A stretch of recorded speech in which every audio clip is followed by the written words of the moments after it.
Full and uncut versions available on Patreon. Check in the description below. Greetings once again, pirates on the high seas. Duuz-Diz-Din, finally back again with more One Piece. With a new format where I no longer read the subtitles, but that means that there will be even more cuts in these videos for copyright reasons. So, if you actually want to see the full reactions, go to Patreon. But One Piece has always been one of my favorite series of all time, and there's no way I could stay away from it for so long. So it's finally time to jump back in. But what happened last time? We had Sabo telling his story to Dragon and Ivankov. The explanation was all about how Cobra and Imu's discussion about the will of D and the poneglyphs, as well as none other than Nefeltari D. Lily, an ancestor of Cobra and Vivi, meaning that, just like Luffy, just like Law, Vivi too has the will of D. Sabo joined in, trying to help out Cobra to facilitate his escape, but knowing that someone much healthier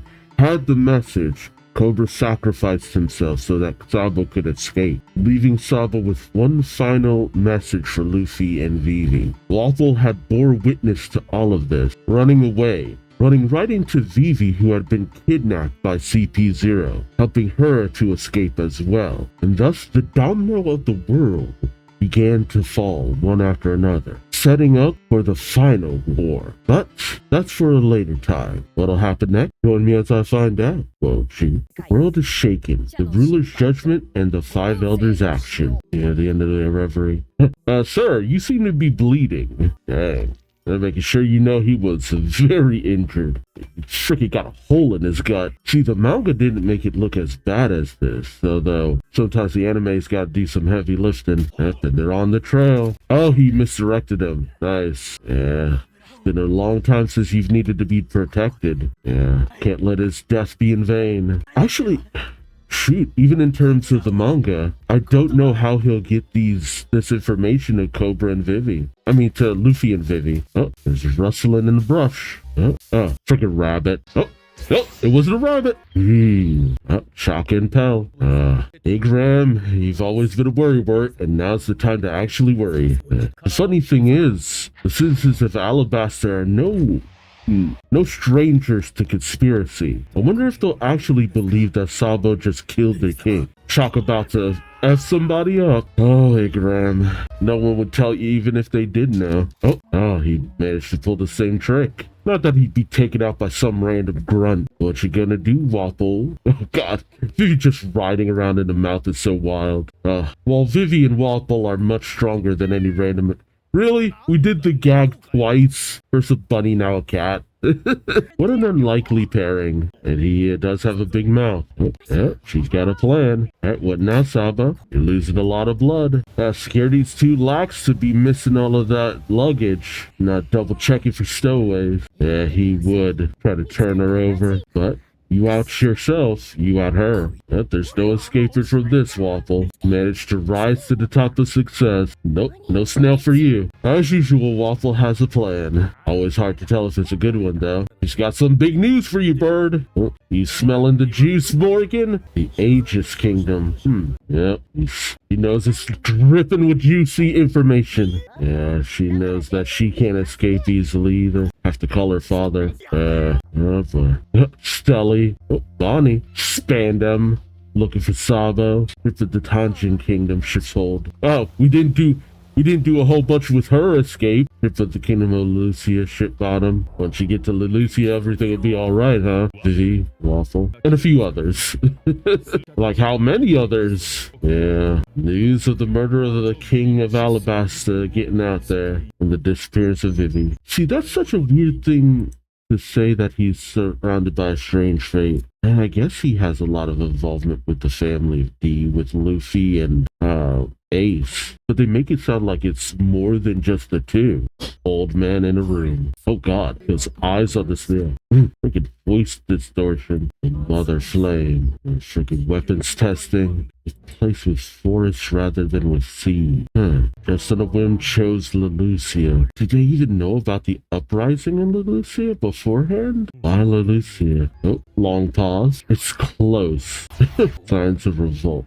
They say signs of a revolt. They don't even know that the revolt fully happened. Oh, color distortion. I want Vivi. Here you Garcia Saturn, Marcus Mars, Top Man Warkery, Ethan Baron Venostro, Shepherd Jupiter, the Five Elders. This is where you got all their names. And the correlation with planetary bodies. Navy headquarters, revolts in all the places they stowed away to. Like, you think at least one or two of them would have only had a revolt, but all of them. Oh, the Flay the Seraphim. Yeah, and now you get to see the others. What, S Flamingo, S Gecko, S Crocodile. Yeah, it's the perfect opportunity for a revolt. Yep. Information about Crocodile. Go from seeing S Croc to Crocodile himself. Yep, an instant revolt.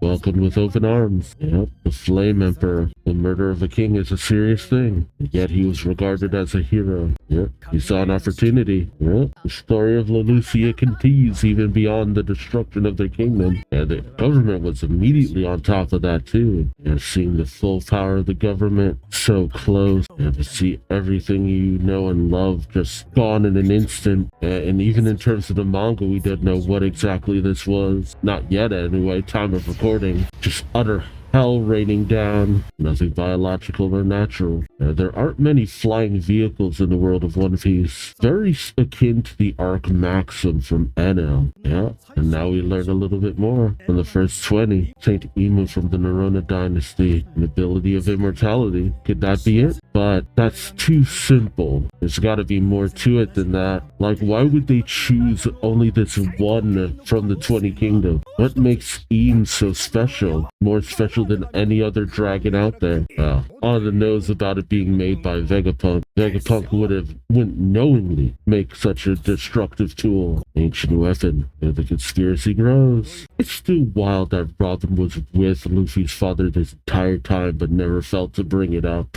It's just like, if he's interested, I'll tell him. Why didn't they use the weapon until now? Because they didn't have the power for it. Oh, present day. Oh yeah, Celestial Dragon has been executed, but the world will never know. And they're blaming him for the loss of their food too. There he is, the Supreme Commander of the Holy Knights, Saint Figurlen Garling, looking like a G. And they executed Moscard.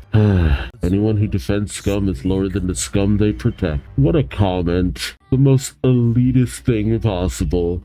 You defend scum and thus you're lower than the scum. But man, the Don Quixote family just cannot catch a break between Doflamingo's family and then Moscard himself. Are there any more Don Quixotes out there at this point? Because they're either dead or imprisoned or, well, no, just dead and imprisoned. But to blame Moscard for, well, no, that makes sense. You know, terrible people blaming their misfortune on others is very common. They really expanded on the escape though, which, you know, I'm not mad at it, because why not expand on that a little bit? Though I'm still surprised they didn't expand a little on Bonnie's escape, have her transforming and stuff like that. You could have bought more time with that too. Alright, who's this time? Lilith and Edison. Nefeltari Vivi. Okay, makes sense. Princess of Alabaster.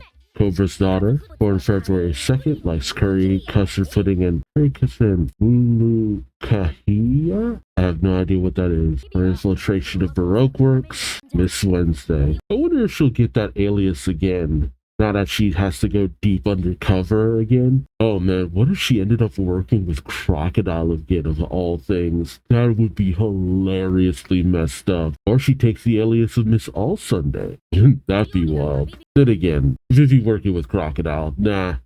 It'd be ironic, but that, after everything, one of the best story arcs in all of One Piece. I'm still waiting for this reunion. One day, we'll meet again. That's her care for the Straw Hats have always remained. And her split-second decision to just join up with Waffle. Honestly, I've missed Vivi's ability to think on the fly. She's always been one of the most competent people in the series. I can't wait till she meets up with the Straw Hats again. Alright, until next time.